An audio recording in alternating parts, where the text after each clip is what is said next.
L'une des cartes postales de Rio pourrait bientôt changer de visage.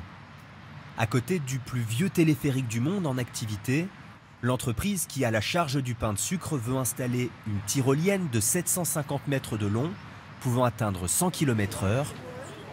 Un projet ambitieux qui divise les touristes.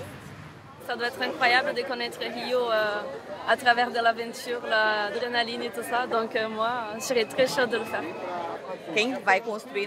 Les gens qui vont construire ça ne pensent pas à la nature. Ils veulent simplement gagner de l'argent. Je ne suis pas d'accord avec ça. Pour comprendre ce qui pose problème à certains habitants, il faut se rendre dans la végétation tropicale qui borde le pain de sucre, un lieu où se côtoient singes et randonneurs, et dont le calme a été perturbé Écoutez le bruit. pendant plusieurs mois par le bruit des travaux. Ils ont tout fermé avec cette énorme structure installée au-dessus de la pierre. Cette immense bâche verte est censée à terme laisser la place à la plateforme d'arrivée de la tyrolienne. Et en dessous, ici, il y a un immense cratère où ils ont retiré une quantité énorme de pierres. 130 mètres cubes de roches ont été détruits selon le ministère public sur un site pourtant classé monument historique qui, selon un décret, ne peut subir aucune altération ni aucune construction.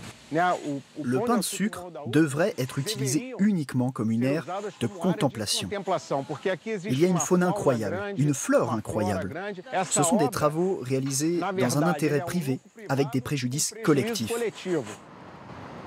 Au siège de l'entreprise, à l'origine du projet, on se défend de toute conséquence néfaste pour l'environnement. Le responsable rappelle avoir obtenu toutes les autorisations nécessaires. Il faut se rappeler que ça nous a pris 2 ans et demi pour avoir ces autorisations. Les autorités environnementales, les autorités responsables du patrimoine culturel et historique, tout le monde a approuvé notre projet de tyrolienne et a admis qu'il était viable. Pourtant, après une décision de la justice brésilienne, les travaux sont aujourd'hui à l'arrêt. L'ouverture était initialement prévue pour la fin d'année.